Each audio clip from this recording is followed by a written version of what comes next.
Hola, bienvenidos a esta nueva clase de estudios sociales. El día de hoy vamos a tratar un tema súper importante como es la vivienda.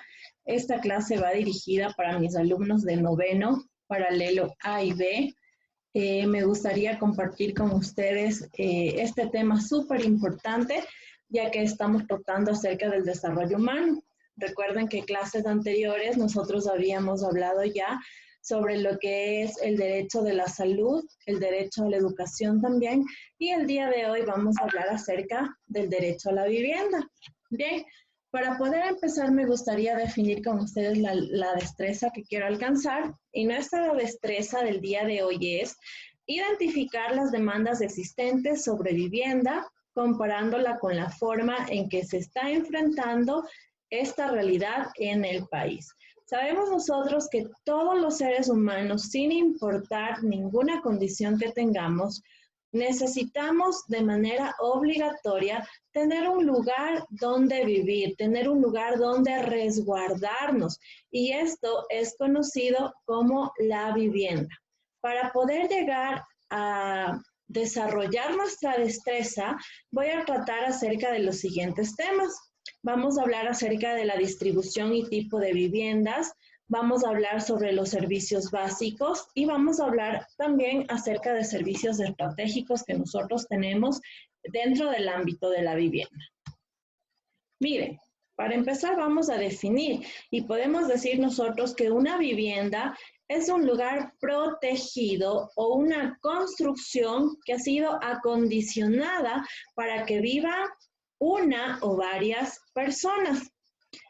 ¿Cómo está distribuida y cuáles son los tipos de vivienda? Primero nosotros vamos a decir que este lugar protegido o esta construcción que ha sido acondicionada, ha sido modificada para que las personas podamos vivir, es una necesidad fundamental para todos los seres humanos. Esto hace que nuestra vida sea digna. En ella nosotros podemos desarrollar todas las actividades cotidianas. Por ejemplo, ahora mismo nosotros nos encontramos recibiendo clases dentro de casa. Nosotros los maestros preparamos nuestro material, nuestras clases, nuestras planificaciones dentro de nuestros hogares, pero también realizamos diversas actividades como por ejemplo lavar la ropa, cocinar, arreglar los cuartos, realizamos actividades en familia, destinamos tiempos de esparcimiento dentro de nuestros hogares, nos dedicamos también un poquito al ocio. Entonces, mire, es un lugar muy importante porque permite que todos nosotros desarrollemos nuestras actividades cotidianas, permite que compartamos con nuestra familia. La construcción y distribución de la vivienda en el Ecuador va al ritmo del crecimiento de la población. ¿Qué quiere decir? Esto prácticamente nos indica que mientras más crecimiento tiene la población, más necesidad de vivienda tiene nuestro país, porque no tendría sentido que siga creciendo la población y no exista más construcción ni edificación de viviendas. ¿Dónde va a vivir esa gente? Por lo tanto, esta construcción y distribución va acorde al crecimiento y al ritmo de la población. Mientras más población hay, obviamente deben ser construidas más viviendas para brindar protección a estas personas. Las ciudades más grandes crean una fuerte presión por construir viviendas.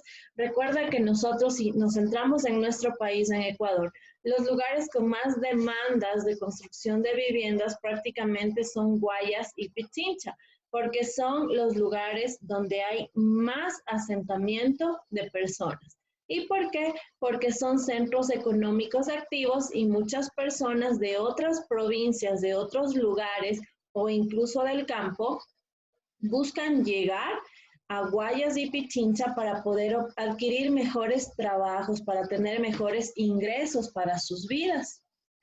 Las ciudades, como ya les había dicho, con mayor presión de viviendas son Guayas, Pichincha, Manabí y Azuay. ¿Y cuáles son los tipos de viviendas que nosotros encontramos en nuestro país? Tenemos el tipo casa, que es del 72%. ¿Y cuál es el tipo casa? El tipo casa es prácticamente una vivienda independiente que no está dividida por pisos ni que está compartiendo el mismo terreno con otra persona, sino es una casa totalmente independiente. El tipo de departamento es el 9.1%, es decir, construcciones generalmente de manera vertical, que están divididas por segmentos donde vivimos varias personas. Es en mi caso, yo vivo en un departamento. Cuarto de inquilinato, que es cuando dentro de una casa, dentro de un domicilio, se reparten en cuartos para poder arrendar a diferentes personas.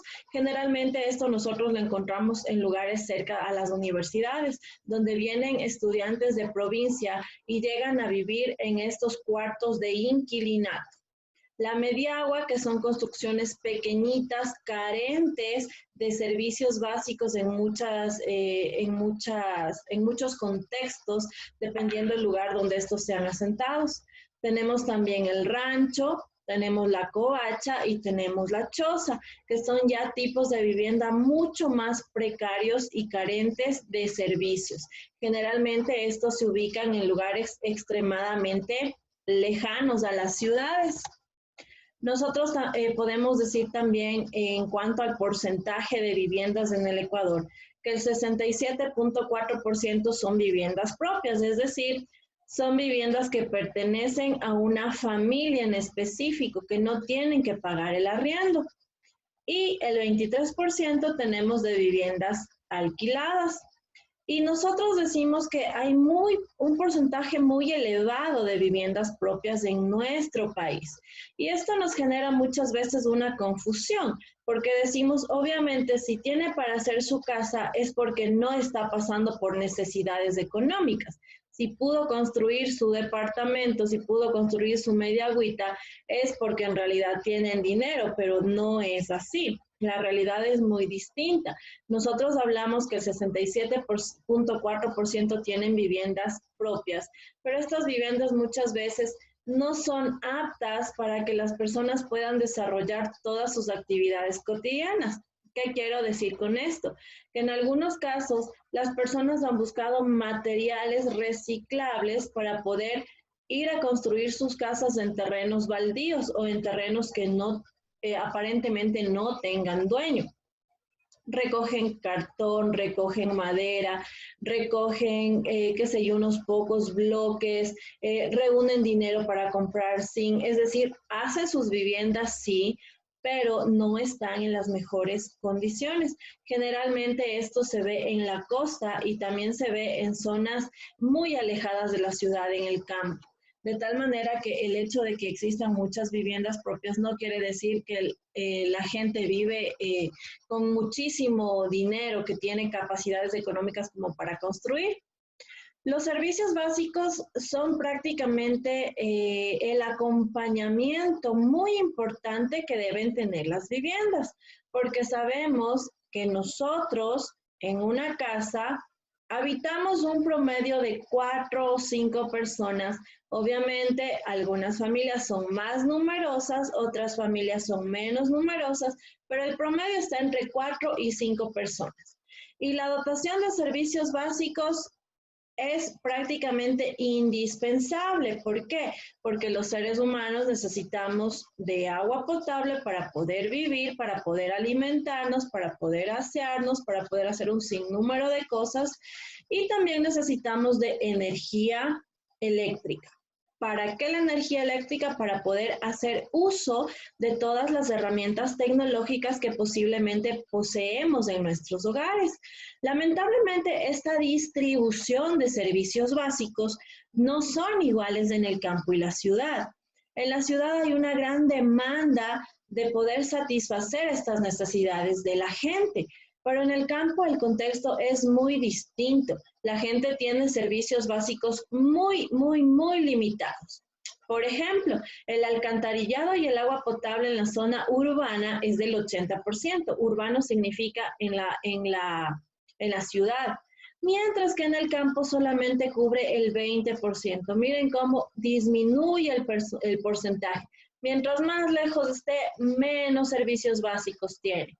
La electricidad En las ciudades alcanza el 90.8%, que es un porcentaje muy bueno, mientras que en el campo solamente cubre el 9%. Otro de los servicios básicos que nosotros podemos ver es la comunicación, ¿verdad? Sabemos que ahora la telefonía, la red de telefonía inalámbrica o celular que nosotros tenemos nos ayuda muchísimo, pero no todos tienen acceso a adquirir los celulares con internet para poder comunicarse. Los servicios estratégicos. ¿Qué son los servicios estratégicos? Estos servicios son aquellos que complementan al ámbito de vida de todos y cada uno de nosotros. Dentro de estos servicios estratégicos nosotros podemos mencionar la educación.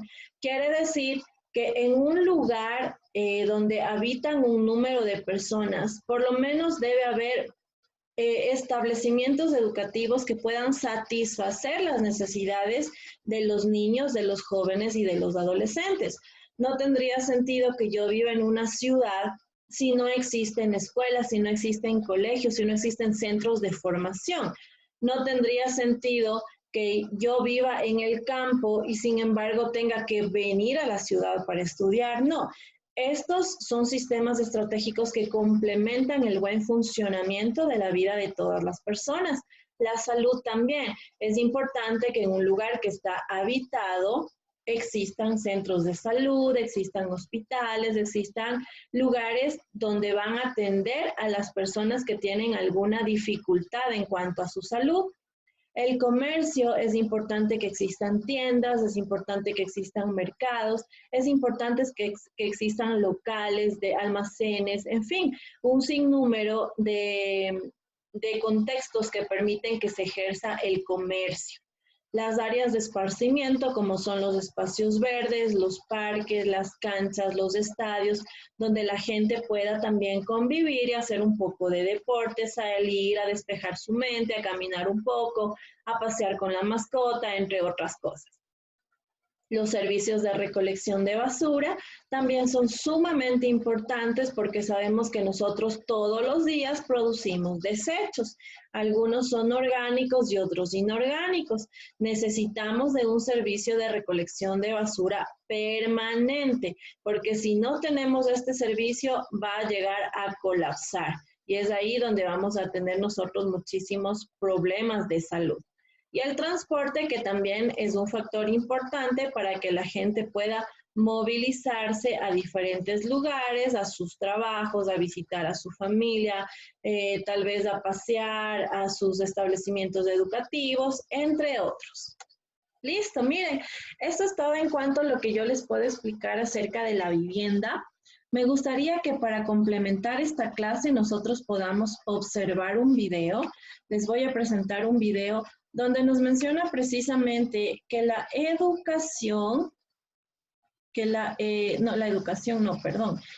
vivienda es un derecho que todos nosotros tenemos.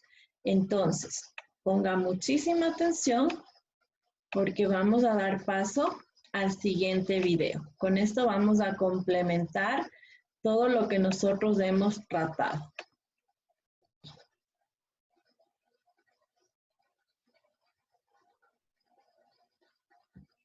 ¿Tener una vivienda adecuada es tu derecho? Todas las personas tienen derecho a un nivel de vida adecuado, incluida una vivienda adecuada, el cual es reconocido por el Pacto Internacional de Derechos Económicos, Sociales y Culturales. Este pacto internacional fue ratificado por Honduras, por lo que el Estado se comprometió a respetarlo, promocionarlo y protegerlo. El derecho a una vivienda adecuada incorpora también el derecho a vivir en seguridad, paz y dignidad, donde las familias cuenten con espacio suficiente para sus ocupantes y protegidos de las condiciones climáticas.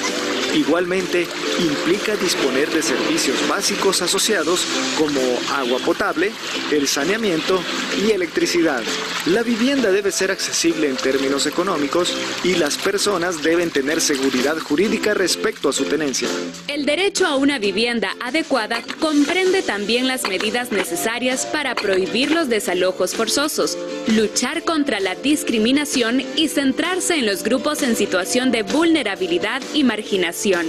Para proteger efectivamente el derecho a la vivienda, es necesario prestar atención a la situación de ciertos individuos o grupos, en particular los que viven en situaciones de vulnerabilidad. El Estado debe adoptar medidas eficaces para asegurar que no se discrimine contra ellos.